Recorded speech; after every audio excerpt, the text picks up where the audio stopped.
벌써 이 찬양은 한 40년 넘은 찬양입니다. 근데 왜 제가 자꾸 이게 찬양을 드리고 가끔 드리는 그 이유는 저의 경험 때문에 그렇습니다. 제가 하도 많이 해서 여러분들이 잘 알겠지만 성경에 보게 되면 기억하라 그런 말씀 있잖아요. 구약 성경에 기억하라는 말이 참 많이 나오는데 뭘 기억하라 그러냐면 너희가 애굽에서 종살이 할 때 내가 너희를 거기에서 건져냈던 나 여호와를 기억하라 그렇게 말씀했는데 저도 기억을 해요.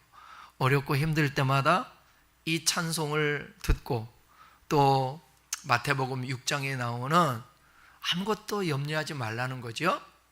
공중에 나는 새, 들에 있는 백합화보라고 그러지 않습니까? 제가 어쩌면 그때 이 말씀을 붙들지 않고 신학교 때인데 4학년 때 포기했더라면 제가 이 자리에 없을 수도 있겠죠.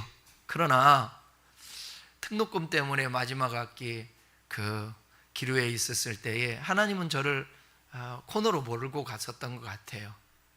두 손 다 들고 이제 길이 없고 마지막 졸업은 내년 2월인데 보통 학기가 그 전년도에 12월에 끝나지 않습니까? 그러니까 11월 달에까지 제가 등록을 못해서 등록금을 마지막 못 냈으니까 얼마나 이제 학교에서도 계속 봐줬었는데 그때 제 경험했던 거예요. 그때 다 두 손 들고 이제 하나님 뜻대로 하겠습니다 했을 때 이 찬송을 하나님이 주셨고 이 찬송을 발을 동동 굴리면서 산에서 기도하면서 불렀던 기억이 있고 그날 등록금이 해결되었고 그랬던 것들이 기억돼서 이 찬송을 부르면서 여러분들을 말씀드리는 것입니다. 여러분의 살아가는 삶에 염려 없는 사람 하나도 없습니다. 그 염려를 어떻게 잘 이겨내고 극복하고 그 염려를 통하여서 하나님이 주시는 우리의 레슨이 뭔가 그거를 깨닫게 되는 것입니다. 오늘도 여러분들이 말씀을 좀 잘 들으면서 여러분에게 있는 여러 가지 시험들을 잘 이길 수 있기를 바랍니다. 오늘 말씀을 듣는데 전제할 게 뭐냐? 하나님은 우리의 생각과 다르고 하나님은 내가 하나님을 생각하는 것보다 더 위대하시고 좋으시고 옳으신 분이라는 것입니다. 그걸 전제로 해야 됩니다. 그게 안 믿어지기 때문에 여러 가지 말씀들을 통해서 그 믿음을 갖게 되는 거죠. 하나님께 나아가는 자는 그가 살아계신 것과 그를 찾는 자들에게 상 주시는 일임을 믿어야 할지니라.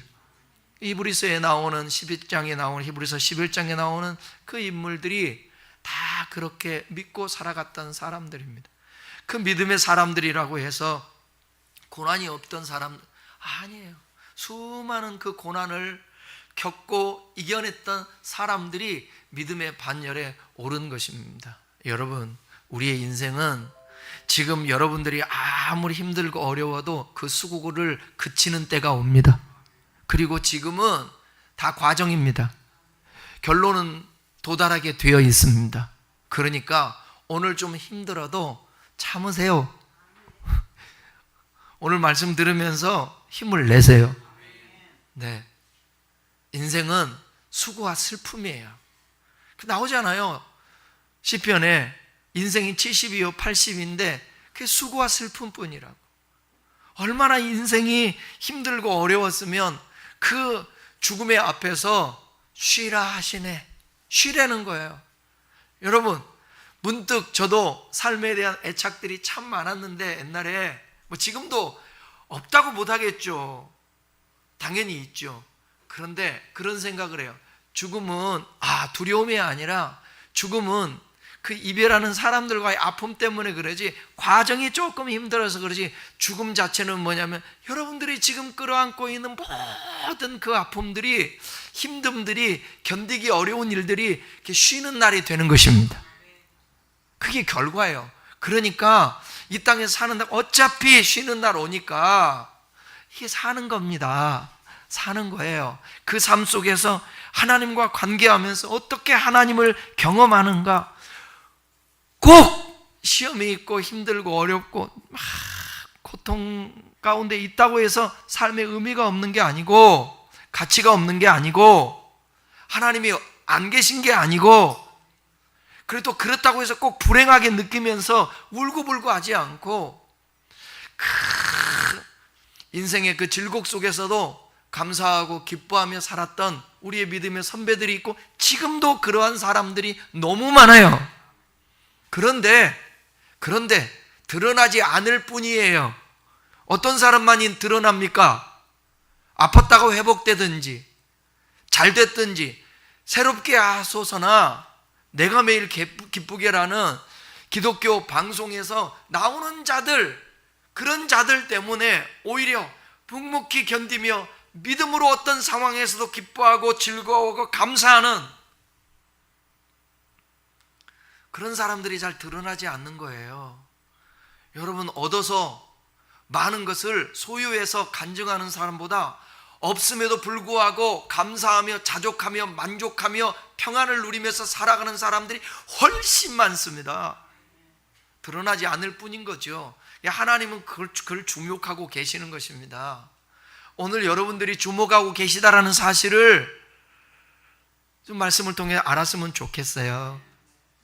한 심리학 연구소의 발표를 보니까 현대인들이 과거보다 물질적으로 훨씬 풍요롭지만 우울감이나 불안감이나 이 공황을 정신적인 이 스트레스로 인한 이 아픔 때문에 병원을 찾는 자들이 역대 최고치예요. 내일에 가도 역대 최고치고요, 내년이 가도 역대 최고치고요, 앞으로 그럴 거예요. 왜냐하면 말세에는 고통하는 때가 이르리니, 고통하는 때가 이뤄요. 그게 뭐 사람 때문에, 관계 때문에, 소유 때문에, 돈 때문에 그런 일들이 벌어진다고 디모데후서 3장에서 얘기하고 있습니다. 왜요? 심리학자들은 그 이유를 통제감의 상실 때문이라고 말하고 있어요. 설명해 드릴게요. 쉽게 얘기하면 내 뜻대로 되는 게 하나도 없다고 느낄 때 인간은 극심한 스트레스를 받는다는 것입니다. 우리는 내일이 예측 가능한 삶을 원해요. 열심히 일한 만큼 보상받기를 원하고요, 내가 열심히 가르친 만큼, 교육한 만큼 자녀들도 안전하고 잘 되기를 원하고요, 내가 건강과 재정과 계획하는 일들이 다 잘 실행되기를 원해요. 바래요. 그런데 우리의 삶이 정말 그렇게 딱딱 맞아 떨어집니까? 그렇지 않잖아요. 인생은 결코 만만치 않습니다. 아무런 예고도 없이 내 힘으로는 도저히 막을 수 없는 불청객이 우리의 삶의 문을 거칠게 두드리기도 합니다.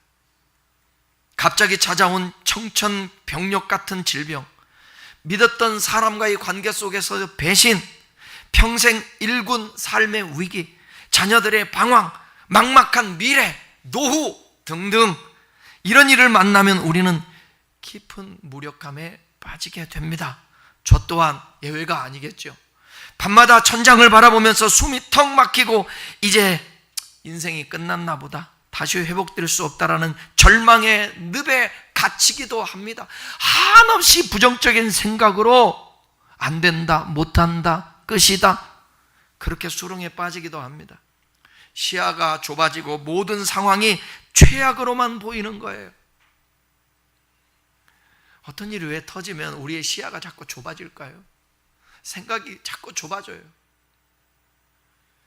오늘 본문을 기록한 야고보 사도는 바로 우리의 이러한 아픔과 그 심리를 정확하게 꿰뚫어 보고 있습니다. 그래서 오늘 본문 2절에서는 이렇게 시작해요. 2절 다 같이 한번 또 읽어보겠습니다. 시작.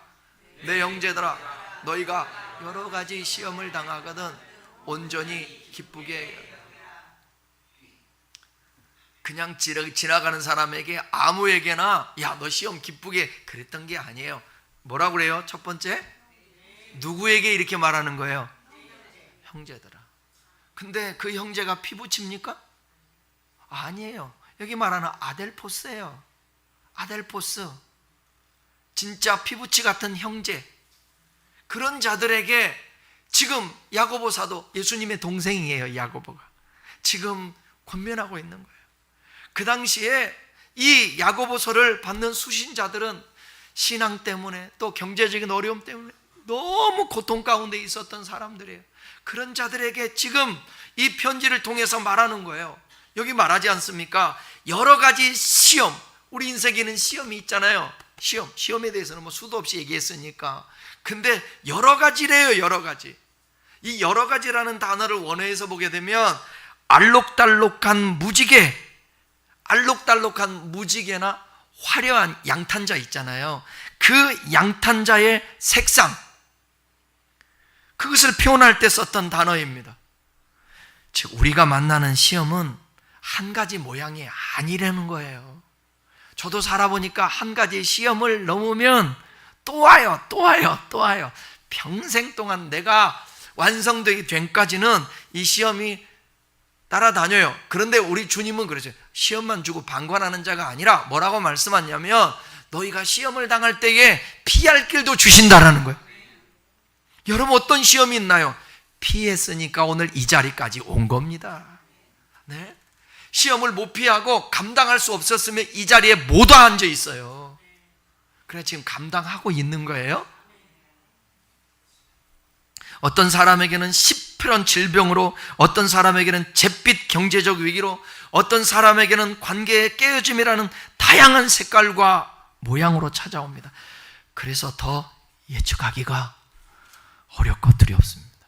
여러분들이 모든 것을 항상 하루에도 수십 번씩 선택하며, 인생이 선택 아닙니까? 선택하면서 살아왔는데 그 선택이 다 잘 되기를 위해서 선택했지 않습니까? 그런데 뜻대로 안 되는 거죠.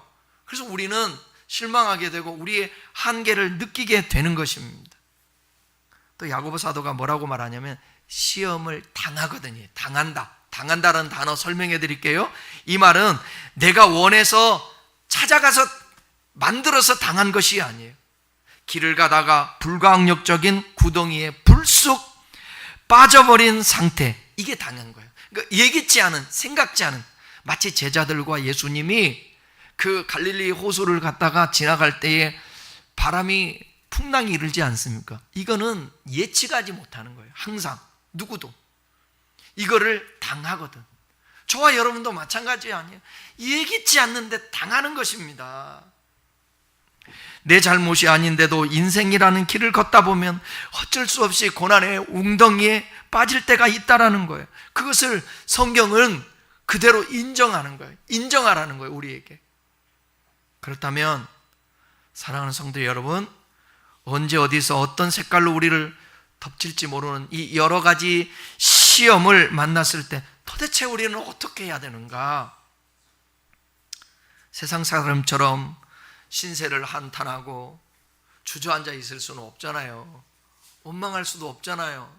그러다 주님 떠날 수도 없잖아요. 도망갈 수도 없잖아요. 오늘 야고보 사도는 위기를 만난 우리를 향해서 눈앞의 절망을 기적으로 바꾸는 놀라운 영적 처방전을 제시합니다. 시험을 만난 우리에게 야고보 사도가 던지는 첫 번째 처방전은 솔직히 당혹스럽기 그지없습니다. 여러 가지 시험을 만나거든 온전히 기쁘게 여기라. 다 같이 한번 시작. 여러 가지 시험을 당하거든 온전히 기쁘게 여기라.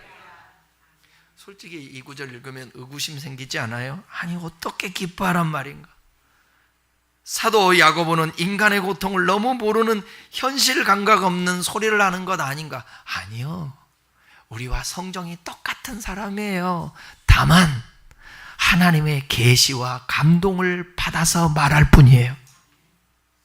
저와 여러분도 하나님의 말씀과 계시를, 이미 완성된 이 계시의 말씀이 내 안에 들어와 살아 역사하면 여러분 강력한 힘이 생기는 거예요. 어떤 것도 다 극복할 수 있는 힘이 생긴단 말입니다. 몸과 마음과 정신이 아픈데 어떻게 기뻐해요? 당장 이번 달 대출을, 이자를 내야 되고 카드를 돌려막게 하고 있는데 막아야 되는 그런 위기 상황인데 어떻게 싱글벙글합니까? 제가 늘 싱글벙글 합니까? 네? 싱글벙글은 라디오 쇼 이름이에요. 이게 싱글벙글이 안 돼요, 잘. 그게 우리의 인생인 거예요. 성경이 우리에게 그런 억지 기쁨을 요구한 것이라면 그것은 고통을 강제로 억압하는 잔인한 종교일 뿐이에요. 그러나 안심하십시오. 야고보 사도는 감정을 속이거나 억지 웃음을 지으라고 말하는 것이 아닙니다. 이 속에서는 불평과 원망이 나오고 어떻게 할 수 없고 막 슬픔이 있고 걱정, 근심이 있는데 여기에 웃을 수 있어요? 여러분 혹시 잠깐이라도 휴대폰 잃어버려 본 적이 있습니까? 어디다 놓고 나중에 찾았는데 휴대폰을 잊어버릴 때 여러분 어때요? 뭐 그거야 뭔 걱정이야. 에이, 찾으면 되지. 없으면 하나 또 만들면 되지. 그렇습니까? 그런 분은 여기 와서 설교를 해야 됩니다. 맨날. 사람이 그렇지가 않습니다. 잊어버리는 순간 어떻게 기뻐합니까? 내가 아픈데 어떻게 기뻐합니까? 안 좋다라는 병명의 진단을 받았는데 어떻게 막 웃을 수 있습니까? 예? 차업 들어와서 딱지 붙이고 있는데 어떻게 그러냐고요? 내일 실직하고 내일 직장 그만둬야 되는데 당장 먹을 게 없는데 자식은 울고 있고 져달라고 그러고 애 등록금은 줘야 되고 결혼을 시켜야 되고 무일푼일 때 그때 웃는다고요? 이건 믿음이 있어도 웃지 않습니다. 믿음이 있어도 웃지 않고 자기 마음속에서 주님 앞에 아뢰면서 자기 마음을 통제하고 다스리고 몸부림을 치게 되는 것입니다. 여기 9절 보게 되면 비밀이 있어요. 그게 뭐냐면 여기라는 거예요. 이 여기라는 단어, 이 단어는 감정적인 느낌을 말하는 게 아니에요. 잘 들어보세요. 당시 법정이나 상업 현장에 쓰이는 회계 및 장부 용어가 바로 여기라는 단어예요. 정확하게 계산해서 장부에 기록하다, 그런 뜻이에요. 여기다라는 것은. 그러니까 그런 의미를 넣어서 2절을 다시 풀이하면 이렇게 돼요. 한번 띄워보세요. 자, 2절이 바로 이런 뜻이에요. 시작. 너희가 도저히 피할 수 없는 시험을 만나거든 눈물에 휘둘리지 말고 내 믿음의 의지를 발동하여 인생의 장부를 펼쳐라. 그리고 그 고난을 절망이나 손실칸에 넣지 말고 장차 영혼을 부유하게 만들 기쁨과 이익의 칸으로 옮겨 적으라. 내가 지금 어떤 어려운 상황이 있다 할지라도 하나님이 결과적으로 나에게 플러스 되게 할 것이야. 그 오르신 하나님이 합력하여, 성경 구절이 있잖아요. 합력하여 선을 이루. 그렇게 하나님이 하실 것이라고 여기라는 거예요. 그렇게 장부에 기록하라는 거예요. 그렇게 일기를 쓰라는 거예요. 오늘 답답한 현실을 하나님 이 상황임에도 불구하고 이 일을 통하여 나를 성숙시키시고 이 일을 통하여 하나님을 계시하시고 이 일을 통하여서 나의 한계를 깨닫게 하시고 인생이란 만만치 않구나, 하나님 없이는 안 되는구나 라고 기록하라는 거예요. 심리학에서 프레이밍 효과라는 말이 있습니다. 이게 뭐냐면 틀짜기 효과거든요. 물이 정확히 절반 채워 있는 컵이 있을 때 어떤 사람은 물이 반밖에 안 남았네 하며 결핍과 스트레스를 받습니다. 그런데 어떤 사람은 물이 반이나 남았네 하며 만족감을 느낍니다. 물의 양은 똑같지만 내가 어떤 틀로 보느냐에 따라서 감정과 인생이 달라질 수 있다는 거예요. 세상 사람들은 시험을 만나면 자동적으로 부정적으로 자꾸 생각합니다. 끝났다고, 절망의 틀로 상황을 봅니다. 여러분 괜찮아요. 대답하지 않아도 돼요.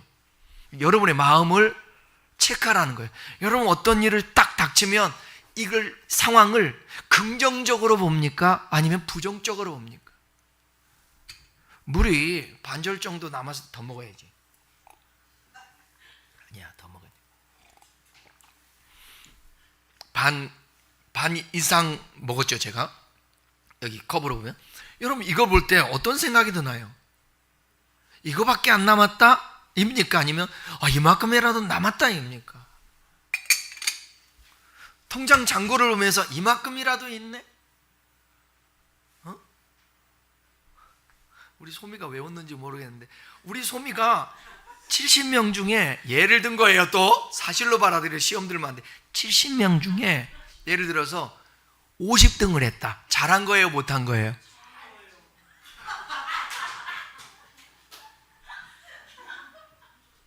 예, 그렇게 보는 거예요.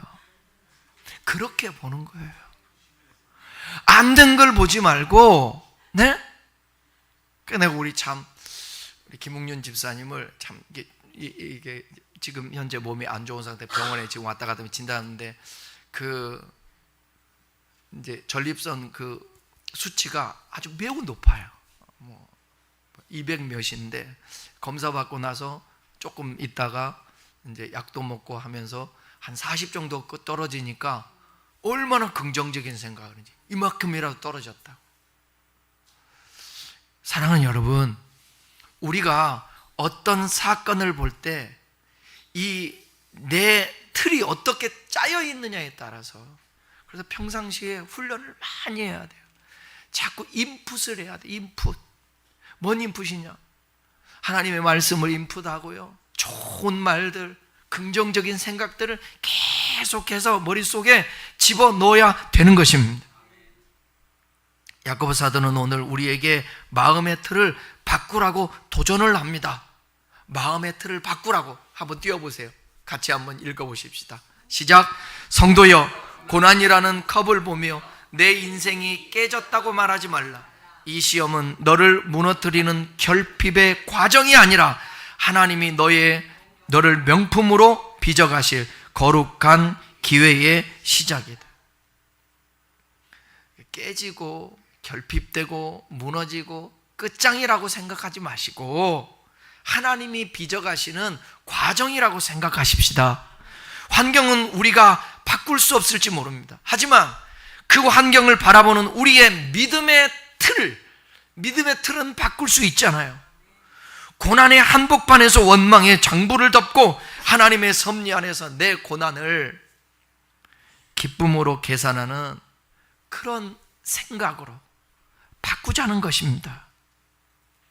마음의 틀을 기쁨으로 바꾸었다면 이제 고난이 우리 안에서 어떻게 작동하는지 그 영적인 원리를 좀 알아야 합니다. 3절을 읽겠습니다. 3절 시작. 이는 너희 믿음의 시련이 인내를 만들어내는 줄 너희가 알미라. 야고보서는 여기서 시련이라는 단어를 쓰는데, 이것도 고대 사회에서 광부들이요, 광석을 거친 용광로 그 속에다가 집어넣을 때 썼던 재련 용어예요. 재련 용어.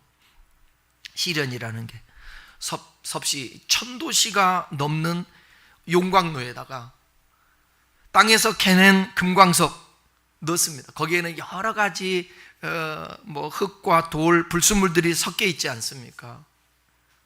이것이 진짜 순금이 되려면 반드시 불 속에 들어가야 돼요. 불 속에. 그래서 불순물을 제거해야 됩니다. 금광석의 입장에서 보면 용광로는 자신을 태워 죽이려는 파멸의 장소처럼 느껴집니다. 하지만 재련업자의 목적은 금을 파괴하는 것이 아니라 불순물을 모조리 걷어내서 마침내 순금을 얻어내기 위함인 것이, 이것이 바로 하나님의 시련의 원리입니다. 원리.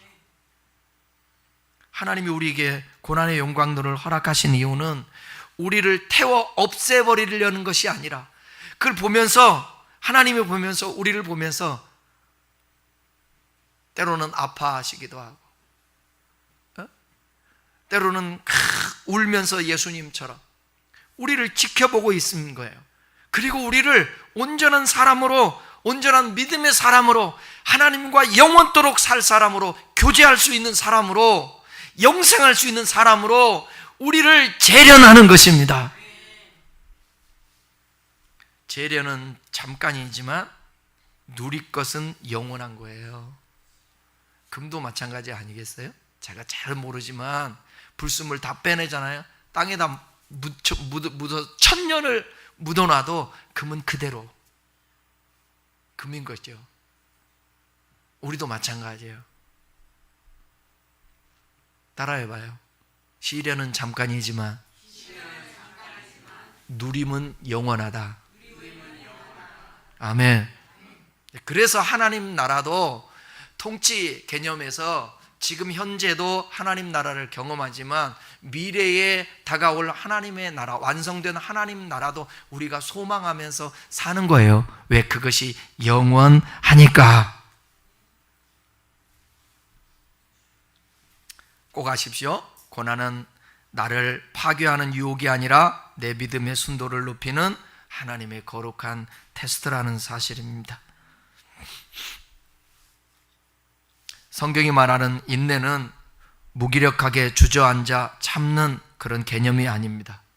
인내라는 단어도 조금 풀어서 한번 기록해 봤으니까 다 같이 한번 읽어 보십시다. 시작. 무거운 바위가 위에서 짓눌러도 도망치지 않고 그 자리에서 단단하게 버텨내는 능동적인 힘이다. 심리학에서는 이를 뭐라고 그러냐면 회복 탄력성이라고 얘기하거든요. 또 다른 말로 얘기하면 마음의 근육이라고 얘기합니다. 이제 여러분들 그 운동하는 사람들 보게 되면 이게 덤벨 우리말로는 뭐라고 그래요? 아령 있잖아요. 그럴 때 근육 세포가 미세하게 막 찢어지잖아요. 상처를 입히면서 거기에 근육이 형성되면서 마음의 우리의 근육도 마찬가지예요.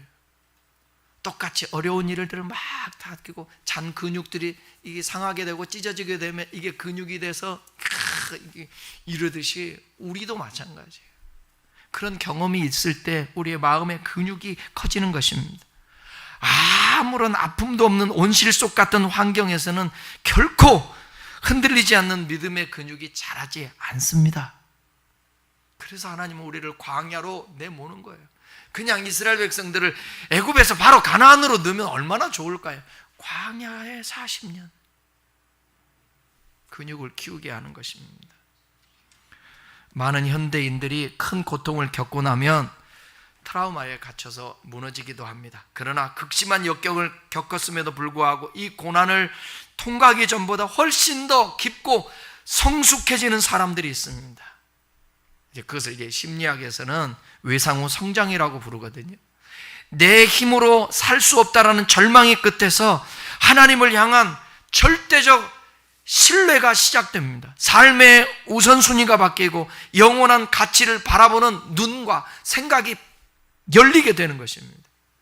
시련은 삶을 깨트리지만 믿음의 사람은 그 깨진 조각으로 더 위대한 삶을 만들어가게 되는 것입니다. 그리고 아름다운 이 성전, 이 성소를 지어져 가는 거예요. 그 조각으로. 기억하십시다. 여러분은 지금 소멸 중이 아니라 재련되는 과정입니다. 사탄은 그 고난을 통하여서 여러분들을 무너뜨리려 하지만 우리 하나님은 그 고난을 통해 여러분의 내면에 세상이 감당할 수 없는 강력한 마음의 근육을 빚고 계시는 것입니다. 어디 운동선수든 뭔가를 하나 성취하고 만들어내는 사람들 보면 끈질기고 아프고 땀을 흘리고 에이 그만해야지 그러지 않습니까? 일반 사람도 근육들 만들어내는 거 보면 그잖아요. 그냥 됩니까? 갑자기? 군대 가면 그냥 만들어져요. 여러분 군대 가면 몸이 만들어져 나오던가요? 네, 만들어져 나옵시다. 어떤 사람은 엉뚱해서 나오기도 하고, 어떤 사람 몸을 쫙 만들어서 삼각형 몸을 가지기도 하고, 그렇게 하기까지는 다 힘들지 않습니까? 그렇다면 이제 하나님께서 우리를 고난의 용광로에 넣으시고 단단한 마음의 근육을 기르시는 최종 목적이 무엇이겠습니까? 하나님은 단순히 우리가 고통을 잘 참아내는 인내의 달인이 되기를 원하는 게 아니에요. 그래서 4절은 이렇게 말씀합니다. 4절 함께 읽겠습니다. 시작. 인내를 온전히 이루라. 이는 너희로 온전하고 구비하여 조금도 부족함이 없게 하려 함이니라. 야고보는 인내를 온전히 이루래요. 이 말은 원어로 보면 완성된 작품이 되게 하라는 뜻이에요. 온전히 이루라는 말은, 토기장이가 진흙을 이기고 구워서 마침내 하나의 아름다운 토자기를 완성해내듯 고난을 통해 내 인격과 영혼을 빚으시는 하나님의 손길에 마침표를 찍을 때까지 끝까지 버티는 것입니다. 인내해 가는 것입니다. 저는 어려서부터 분재에 관심이 많았습니다. 분재는 산에 있는 나무를 갖다가 뿌리를 자르고 화분에다가 심어서 기르는 건데, 최고의 분재는 바위 틈에서 자란 거, 그 바위를 깨서 가지고 와 식재하는 거예요. 근데 여러분, 바위 틈에 있는 나무는 많이 자랄까요? 이게 작게 자랄까요? 아주 작게. 왜? 수분을 섭취를 못하니까. 그런데도 불구하고 그 온유할 땡볕과 그 다음에 그 가물었을 때에도, 뜨거울 때에도 그 버티거든. 뭘 보고 버티느냐? 언젠가는 비가 온다. 언젠가는 비가 온다. 그래 버틴 거예요. 그렇게 100년을 버티고 어떤 거는 몇백 년을 버틴 나무들이 있다라는 거예요. 우리가 그런 기다림도 필요합니다. 그렇게 고난의 터널을 믿음으로 통과한 성도들에게 주어지는 축복이 뭐예요? 오늘 3가지 얘기하잖아요. 온전하고, 본래의 목적지에 도달한 영적 성숙의 상태, 이거를 신앙적인 용어로 표현하면 하나님의 목적대로 창조된 그 모습으로 회복되는 거예요. 우리가 시기하지 않고, 질투하지 않고, 미워하지 않고, 원망하지 않고, 분노하지 않고, 하나님이 보시기에 좋았던 토부, 아름다운 그 선한 모습, 그 모습으로 우리가 만들어지는 것입니다. 그리고 구비하여라는 말이 있죠. 외부의 충격으로 여기저기 상처 입고 깨진 인생이 아니라 내면이 단단하게 하나로 뭉쳐진 통합된 상태, 구비된 상태, 통합된 상태, 조금도 부족함이 없이. 여러분 지금 시험 당하고 있는데 그 시험을 통하여 우리를 부족함 없게 하기 위해서 그래요. 환경이 완벽해서 부족함이 없는 게 아니라 어떤 위기 속에서도 흔들리지 않는 내면의 만족과 풍요로움을 뜻하는 것입니다. 세상 사람들은 통장에 잔고가 채워지고 문제가 다 해결돼야 부족함이 없다고 말하는데, 그러나 영적으로 성숙한 사람은 어떤 상황에도 내게 능력 주신 자 안에서 내가 모든 것을 할 수 있다고 고백합니다. 그러니까 그런 신앙과 마음이 있으니까 이 상태가 정화되어서 기뻐할 수 있는 거예요. 감사할 수 있는 거예요. 고난을 통해 다듬어진 사람은 세상의 조건이 내 행복을 좌지우지하지 못하는 영적인 진짜 성숙한 사람인 것입니다. 미국의 작가이자 교육자였던 레오 버스칼리오라는 사람이 있는데, 이분이 그의 책에서 소개한 내용을 잠깐 설명해 드리겠습니다. 한 여성이 밤에 공원을 조경을 하고 지나가다가 강도를 만났어요. 폭행을 당했어요. 요즘 무지막지한 사람들 많아요. 그러니까 여러분, 그런 것도 우리가 조심해야 돼요. 항상 사람 없는 길, 위험한 길은 가지 말아요.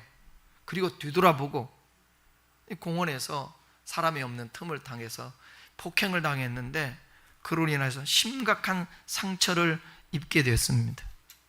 목숨을 건졌습니다. 그런데 시력을 완전히 잃어버렸어요. 그러니까 인생이 완전히 무너진 상황이 되어버렸습니다.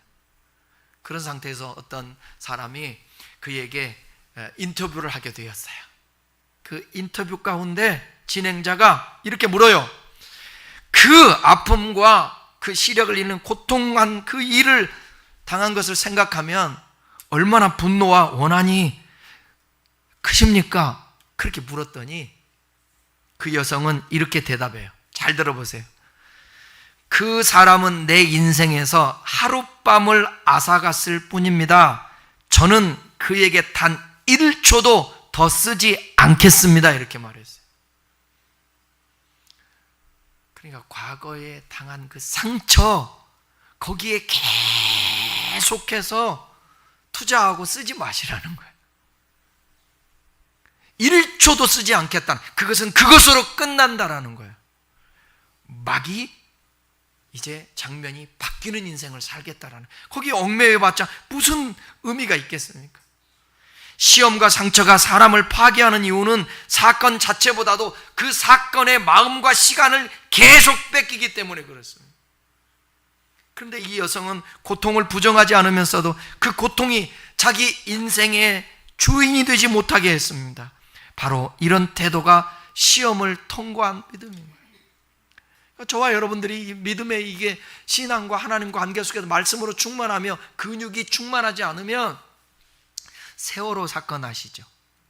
세월호 사건에 생각을 해보세요. 이분에게도 좀 신앙이 있었으면 얼마나 좋았을까. 이 말씀대로 많은 아이들을요 구해냈어요. 구해냈는데 나머지 구하지 못하고 배가 가라앉고 죽어가는 그 아이들을 봤던 그 상처 때문에 견딜 수가 없었어요.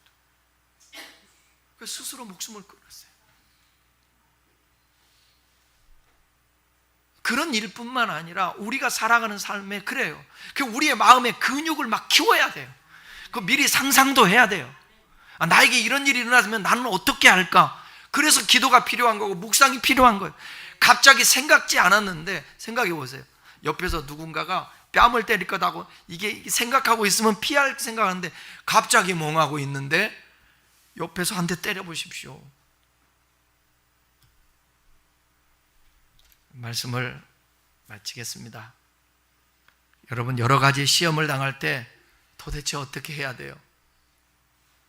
야고보 사도는 고난의 한복판에서 울부짖는 우리에게 세 가지 결단하라고 촉구합니다. 첫 번째는 뭐냐? 믿음의 렌즈로 인생의 틀, 프레임을 다시 짜라는 거예요. 하나님의 말씀으로 다시. 그리고 제발 도망치지 말라는 거예요. 버티라는 거예요. 인내하라는 거예요. 왜? 그럼 비가 오니까. 셋째는 나를 빚어가시고 완성해 가실 토기장이 하나님을 신뢰하십시오. 하나님은 고난이라는 거친 도구를 사용하셔서 세상 어디에도 볼 수 없는 온전한 아름다운 최고의 예술 작품으로 저와 여러분을 빚고 계시다라는 사실입니다.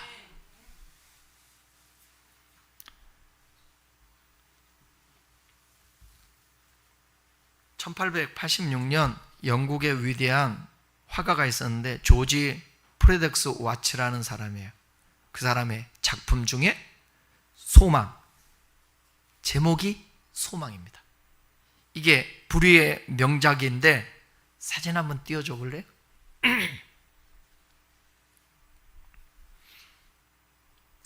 여러분, 이 그림을 보면서 여러분은 무슨 제목을 붙이겠어요?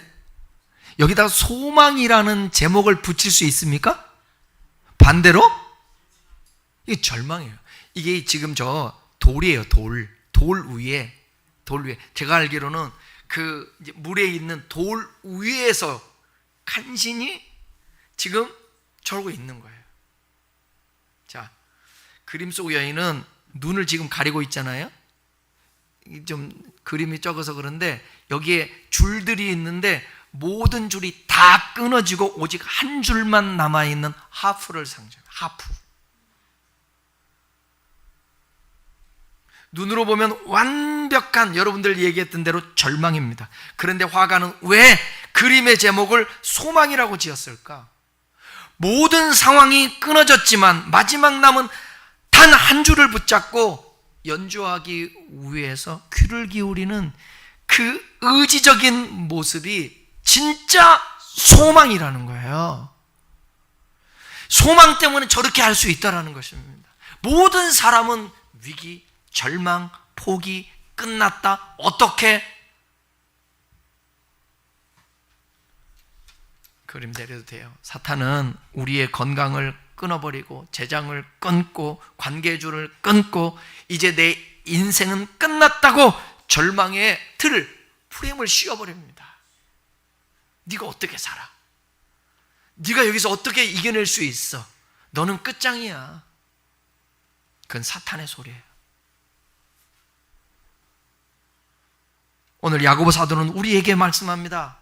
하나님을 향한 마지막 단 한 줄의 믿음만은 절대로 포기하지 말고 인내하라고. 그러면 온전해진다고, 구비해진다고, 부족함 없게 된다고. 마지막 한 줄을 붙잡고 도망치지 않으며 버틸 때 하나님은 그 깨진 인생의 조각들을 모아 세상 그 어디에도 볼 수 없는 위대한 멋있는 작품으로 하나님이 우리를 빚어 가실 것입니다. 생각하기 나름입니다. 지금 이 자리에 계신 성도들 중에도 남들에게 말하지 못하는 나만의 깊고 어두운 시험의 한복판을 지내며 피눈물을 흘리고 계신 여러분들이 계실 줄 믿어요. 하나님 도대체 언제까지? 왜 하필 나예요? 그렇게 씨름하는 여러분들이 있을 것입니다. 저도 그랬으니까. 지금도 수많은 사람들이 그러고 있으니까. 그런데 기억하십시오. 여러분은 지금 무너지는 중이 아니라 세워지는 중입니다. 아멘 합시다. 여러분은 지금 소멸 중이 아니라 영적 명품으로 재련되는 과정 속에 있는 것입니다. 아멘 합시다. 오늘 우리의 입술로 이렇게 의지적인 한번 결단 한번 선포해 볼까요? 같이 한번 띄워주고 한번 읽어보십시다. 시작. 내 감정은 비록 눈물을 흘릴지라도 내 믿음은 이 고난을 기쁨으로 계산하리라. 이 용광로 속에서 도망치지 않고 버텨내어 마침내 주님의 성숙한 명품 작품으로 우뚝 서리라. 이 믿음의 결단이 저와 여러분의 고백되기를 바랍니다. 그리하여 인생의 여러 가지 시험보다 훨씬 더 풍성하고 그 좋으신 하나님의 그 은혜와 그 공급하심을 경험해 마침내 부족함이 없는 정금 같은 그런 인생들, 승리하는 우리 인생들, 성도님들 될 수 있기를 주님의 이름으로 축원합니다. 기도하겠습니다.